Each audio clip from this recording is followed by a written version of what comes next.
Всем привет и добро пожаловать на мой новый влог.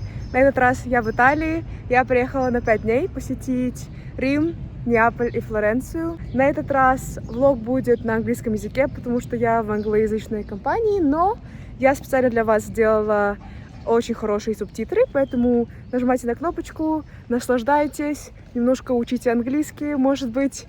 Вот, приятного просмотра!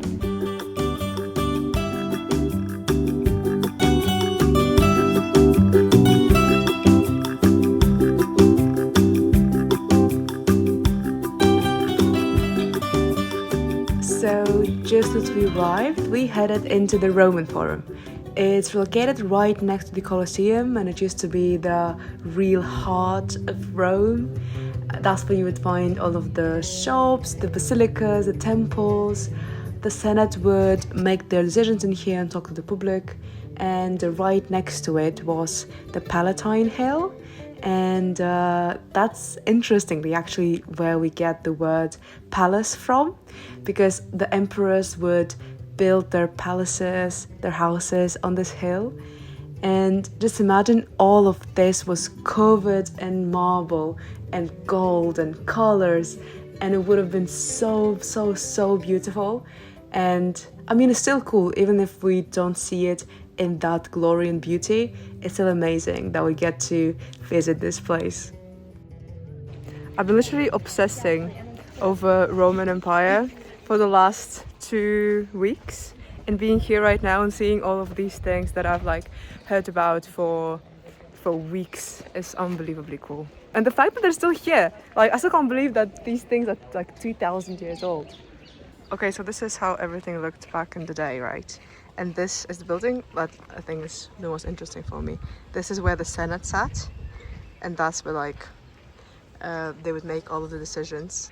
This is so cool. I've been reading and watching videos about this crazy emperor called Caligula. He was mad, and this emperor was killed by his own soldiers. He was killed somewhere here. This is cool. This is like you've watched a movie and then you are in that movie. Yeah, this is so cool. I know I must have looked like a complete nerd, but honestly, it was just so amazing standing in the place where emperors stood, where they lived, they ate, and it all just felt like all of these big historical figures are coming to life, and I'm part of that history. And I was so excited about that. Okay, trying our first pizza in Rome. I'm so excited for this. This is pesto, zucchinis, cheese, and tomatoes. I love this. How do they live here and not get crazy fat? Мы вообще не понимаем, что происходит. Этот год какой-то святой год в Риме, в христианстве. И здесь происходит какая-то непонятная христианская тусня, в которой мы вообще не разбираемся. Но тусня прикольная.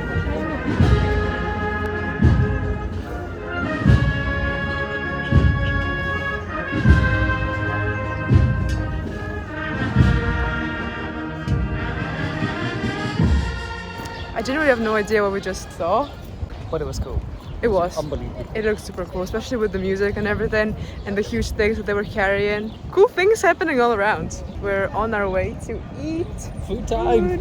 We found a nice place for us to eat and got some carbonara.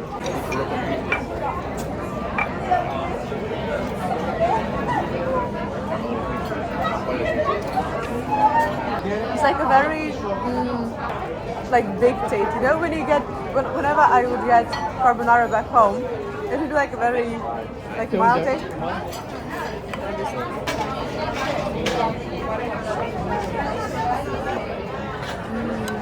I'm happy.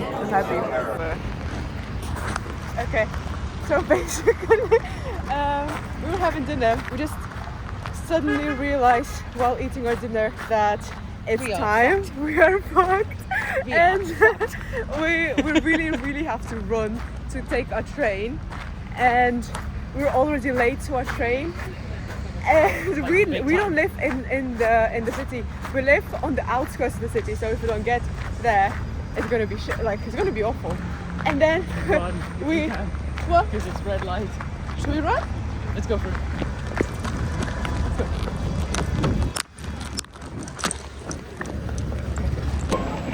Literally running to a train station because it's at the very end.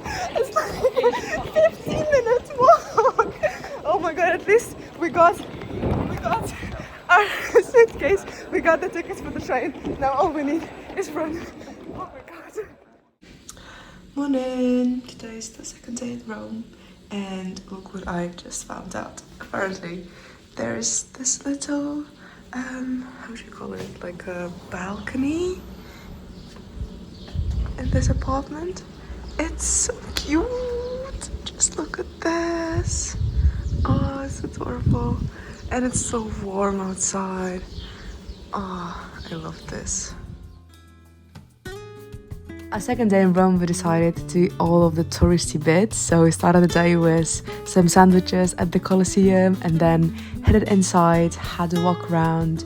I've actually already done most of these things, but I've been here with my parents and I didn't really appreciate it this much because I was a kid. And this time it felt completely different. I think my brain is not comprehending how old this thing is, because like I know the numbers, but I can't really like consciously understand because that just doesn't work in my head. Because how can this thing stand for so long? So this is basically where they would have the gladiators and the animals, and they would go up on the arena, and it says they would have like kings and senators and important people sitting at the bottoms, like closer to the arena, and then the higher they go, the poorer the seats are. It says this place would fit like 40,000 to 70,000 people, which is unbelievable. And it also says that they would have a cloth covering the top of the Colosseum to provide shade. Just imagine how big this cloth would have to be. And that would be crazy even in our times, right? But imagine in that times, Romans were cool. They're cooler than us. Way cooler. Way more advanced as well.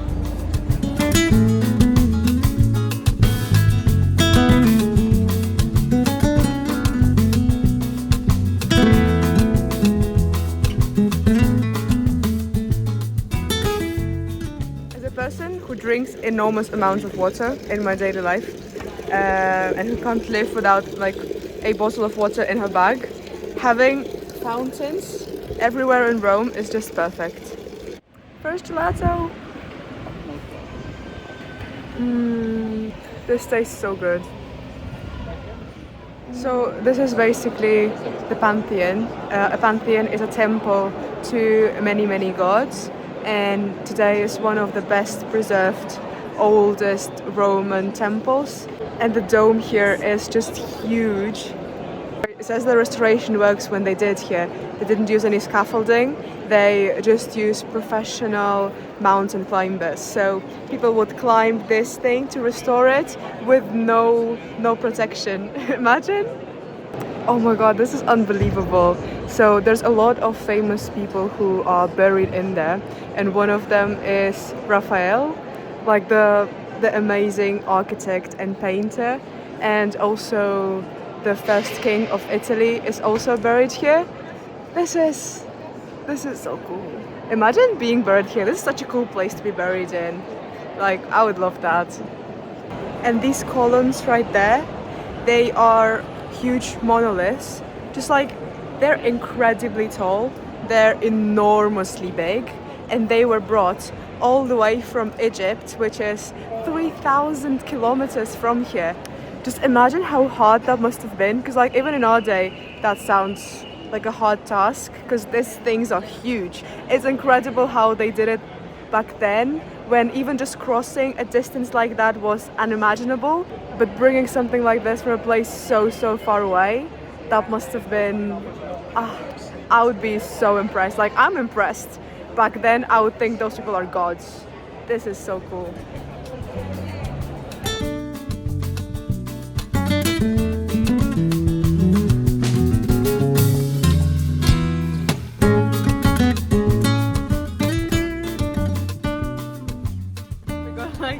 lemon gelato inside a lemon. We have lemon and basil here and lemon cheesecake down there, and it tastes really nice.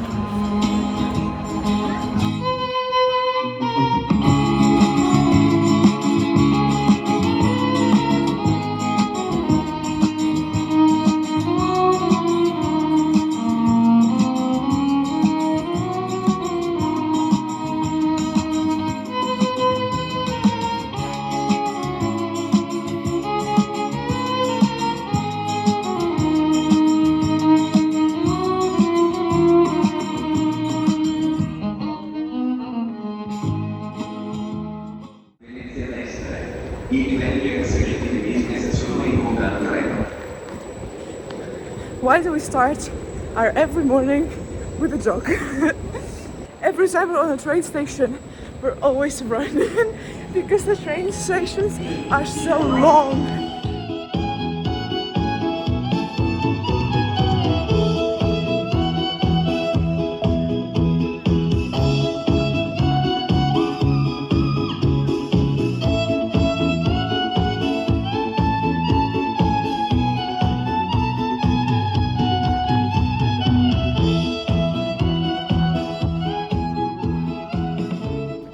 Currently climbing the 414 steps up to the very top of the Duomo. Like for all the Stairmaster cardio sessions that I've missed while on this holiday.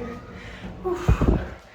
So basically this dome back there, when they've built this building, they didn't have the techniques to build the dome itself, but they've already built the cathedral, and they just left this, like there was just a hole in here, and they were waiting for someone to come up with the technique to build a dome of this size, and then this guy Brunelleschi comes and he builds this enormous, just like unbelievably beautiful dome. We're just standing here creeping over all the cute balconies they have. Just look at this, it's adorable. There's one there too. Just look at all of these little bushes and flowers. Здесь просто нереально огромные очереди. Просто вот эти все люди стоят на вход. И это вход для людей с билетами. Слава богу, у нас есть билеты. Здесь есть вход бесплатный, открытый для всех, не нужны билеты. Туда стоять 1,5 часа. И это просто жесть. Мы сначала не знали, в какую очередь нам идти. И мы сначала увидели бесплатную. У нас просто... Вообще, у нас был такой шок и страх, что мы проведем весь день в очереди. Слава богу, кажется, здесь ждать не так долго, может минут 20, хотя бы не час. Но то, что внутри, я думаю, того стоит. After waiting out the long queue, we finally entered the main cathedral of Florence, and this is the stunning artwork that was waiting for us inside. I think it's beautiful. And we also spotted the painting of Dante being evicted from Florence after he wrote his Divine Comedy here. And we spotted loads and loads of beautiful art pieces by amazing Florentine artists. Florence is actually the birthplace of Renaissance, and it's where all of the Teenage Mutant Ninja Turtle artists come from, like the Leonardo, the Donatello, the Michelangelo. And unfortunately, we weren't able to see their amazing artworks like the Birth of Venus or the David, because on a Monday all of the art museums are apparently closed, which we didn't know, so never come to Florence on Monday, but at least we were able to see these amazing art pieces in the cathedral. We then headed underneath the cathedral to find ruins of an ancient basilica from 5th century and learned a lot about the history of the place, saw ancient art pieces and tombstones, and then headed to learn some more Florentine history in the Galileo Museum. The museum has loads of inventions created by Galileo himself and also other Italian scientists, and it was so interesting seeing how differently they viewed the world back then. For example, this is how they viewed the universe. This is a model that shows how everything spins around the planet Earth, which is something that we find so foolish today. And they also had loads of old terrestrial maps, and on one of them I found exactly in the area of Kazakhstan a marking that says Naimans, which is my Kazakh tribe, and it made me feel so good.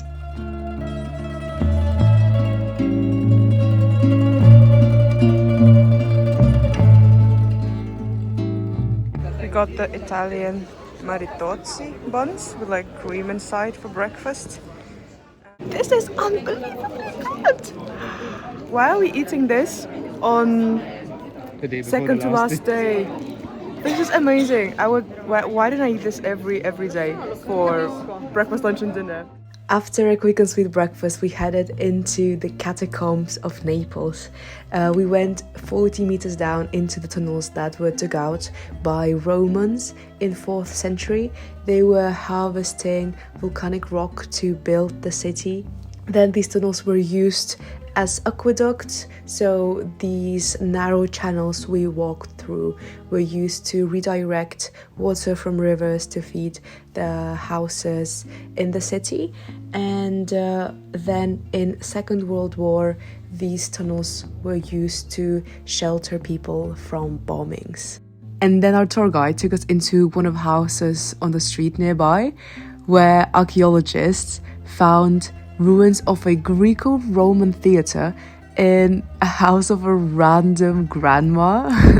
And apparently it's the theatre where the crazy Emperor Nero debuted his acting career.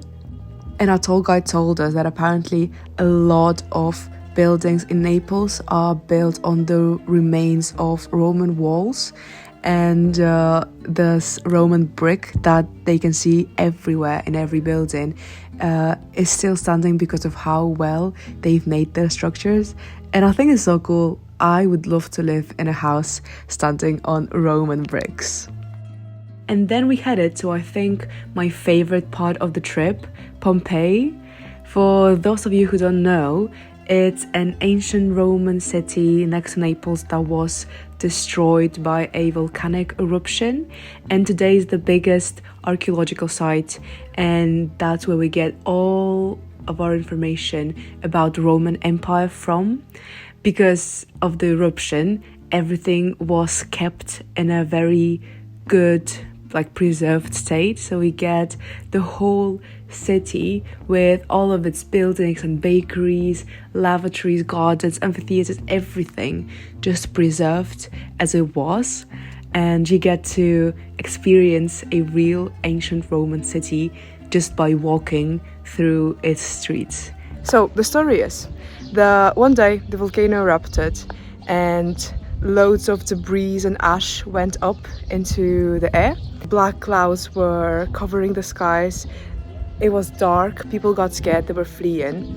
12 hours later, there was like a big tower of debris and ash that then collapsed down and went down with like hot gases. And what happened when the wave went down, they were all covered in debris. They died instantly because of how hot the gas was. I think it was like 500 degrees, the temperature in that wave. They would die instantly, and the ash and debris, it would cover their bodies. And because it was untouched, with time it turned into like a cast around their bodies. And now we get these like figures of people, and we can see how they were when they died, where they were, who it was, whether it was a child, a woman or a man. And now they're even able to do like a 3D reconstruction and scanning and figure out how those people looked. Firstly, we went to see the Roman baths, and apparently it's like a whole big process for doing it properly. At the very beginning, you go into a changing room, take your clothes off, and then go firstly in a warm and then a hot room. And it would be heated up by hot air created by a boiler. Then the hot air would like move underneath the floor of the room, and the floor would stand on little columns like this so that air could move around the room and keep it hot. And after you've warmed up, cleaned yourself, you would go into a cool room where you could like sit in a pool, cool down, and then you could maybe use services like exercise rooms or massages or cleaning facilities. And it really reminds me of like a spa day or a sauna day that we have in our days, you know? And this is basically their cafe or restaurant where they would serve hot food. What's interesting is that for them, if you ate out, that meant you're poor, because only the rich people could have someone to cook for them in their houses, and everyone who couldn't afford it, they would go out to places like this and they would eat their food outside, or like get their food outside and bring it in. And usually it would just be like bread and fish and nuts, which they actually found by testing their like the sewage insides. Like the archaeologists, they have a theory that this was like a holiday town for a lot of rich people because it's next to the sea and it's very nice. So they would come here, they would build these beautiful villas and decorate them with these amazing frescoes. Yeah, and both rich and poor lived here literally like hand by hand. There's no like regions in the city where one area is just for poor, one area is just for rich. They live right next to each other. There could be one rich house next to loads of poor ones, so they all just live together. It's so funny how they have digs everywhere, like they have statues and paintings because apparently they believe that it wards off bad spirits. So here behind me it's like a crosswalk, so a lot of the sewage water and fountain water, it would all go down the street, and it would flood a lot, so people needed to walk the streets somehow, and they would walk them on the pavements, and if they needed to cross the street they would use these huge stones in the middle of the streets, which kind of reminds me of how we cross the streets today, because we have the same thing but not like huge stone blocks.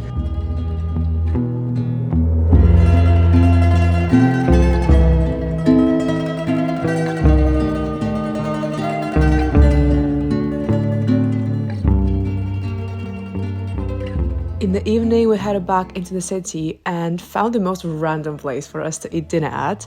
It was a little fish shop, and they've put a table at the back for us and made some nice risotto and fried seafood. And it was the least touristy place ever, and I genuinely loved it for it. But at the same time, I also wanted to try some Neapolitan pizza, because in Naples, right? And Naples is the birthplace of margherita pizza. So I ran into a pizza spot right before our train came and got myself some margherita pizza that was ready in like 3 minutes. And the taste was amazing. Gosh, I'm literally craving that pizza right now. So we're currently in the oldest, first ever gelateria in Rome.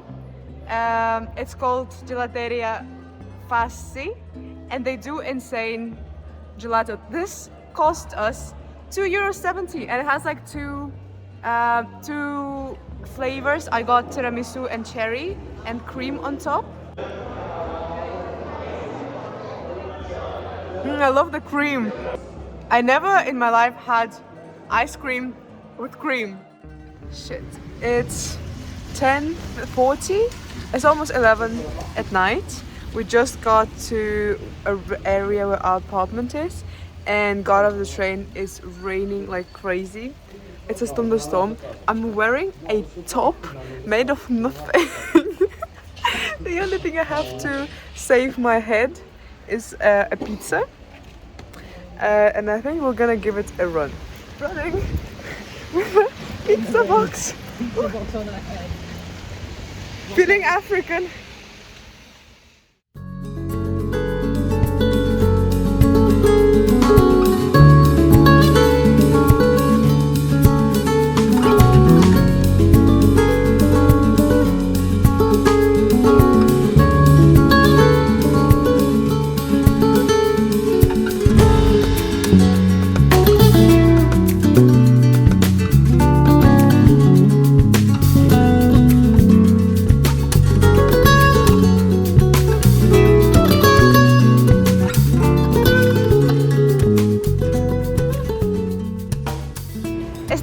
tradition. Got a little postcard from my family, wrote a little note, and now we'll be sending it to Kazakhstan.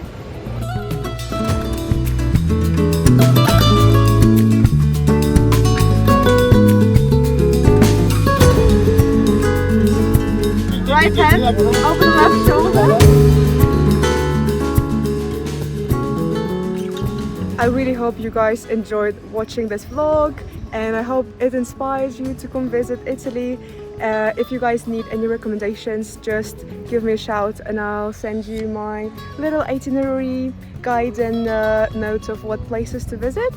And I love you all to bits. Thank you for watching. Bye bye.